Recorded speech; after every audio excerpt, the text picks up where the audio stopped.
ముఖ్యంగా మహిళా సంక్షేమంలో భాగంగా మహిళల ఆరోగ్యంపై ఆమె ఒక తల్లిగా ఒక ఇల్లాలుగా అనేక పాత్రలు నిర్వహిస్తూ ఆమెకు తోడుగా కేంద్ర రాష్ట్ర ప్రభుత్వాలు కూడా ఆరోగ్యంతో పాటు సంక్షేమం అందించాలని మరి ఆనాటి ప్రభుత్వాలలో ఆనాటి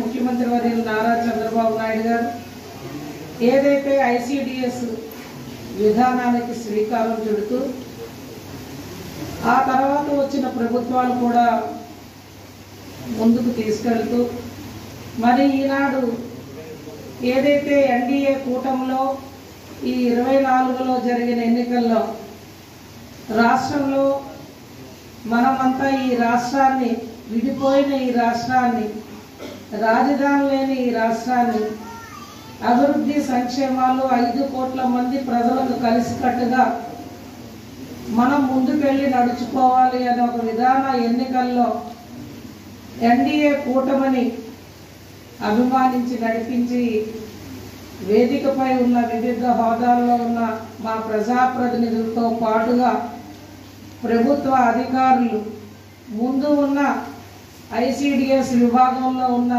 మా ఆడపిల్లలు అందరూ ఇక్కడ ఉన్న పాత్రికేయ ఎలక్ట్రానిక్ మీడియా సోదరులు మనం ఇవాళ ఈ రాష్ట్రాన్ని కాపాడుకోవాలనే ఒక దృఢ సంకల్పంతో జరిగిన ఎన్నికల్లో మరలా గౌరవ రాష్ట్ర ముఖ్యమంత్రి వర్యులుగా నారా చంద్రబాబు నాయుడు గారిని ఉప ముఖ్యమంత్రి వర్యులుగా పవన్ కళ్యాణ్ గారిని అందరం కలిసికట్టుగా ఈ 5 కోట్ల మంది ప్రజల కోసం పనిచేద్దామని మన నియోజకవర్గంలో ఈ 2 లక్షల మంది పైన ఉన్న మన నియోజకవర్గంలో నాది బాధ్యత నా సహకారంతో అందరూ కలిసికట్టుగా ప్రజలకు సేవ చేద్దామని మరొక్కసారి మీ అందరూ నాకు తోడుండి ఇవాళ నేను మళ్ళా 3వసారి ఎమ్మెల్యే అయిన తర్వాత మొదట జరిగే కార్యక్రమం మన మండలం మన ఐసిడిఎస్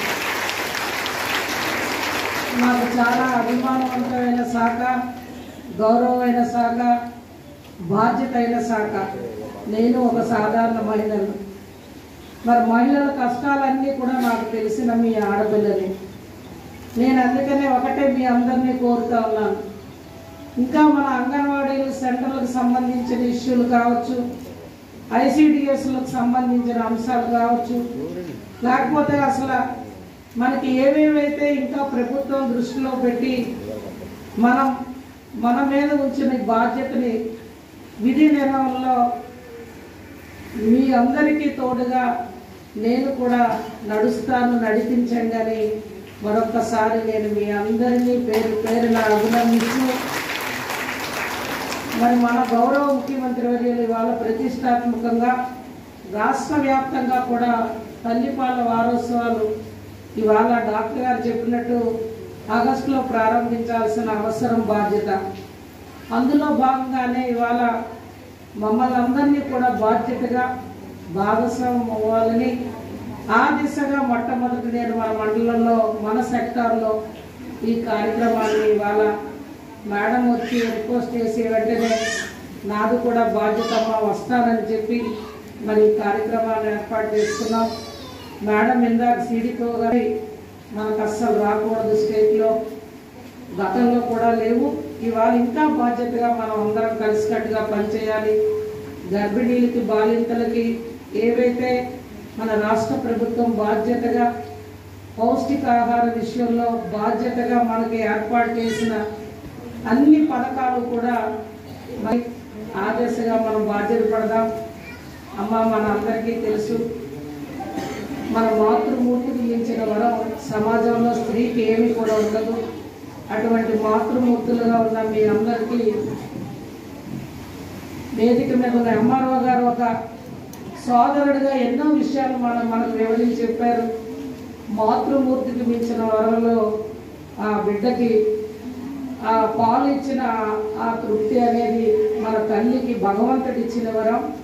ఆ వరాన్ని మరి మీరందరూ కూడా తల్లి మాతృమూర్తిగా మీ బిడ్డలకు అందించమని ఇతర వ్యాధుల బారిన పడకుండా తల్లే ప్రధానంగా ఆ బిడ్డ ఆరోగ్యాన్ని కాపాడడంలో తల్లిదే ఏవి కూడా లేవు.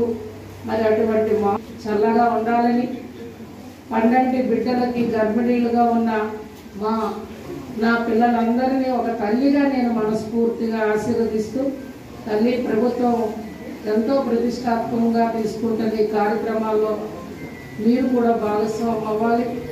ప్రభుత్వ హాస్పిటల్స్కి వెళ్ళాలి.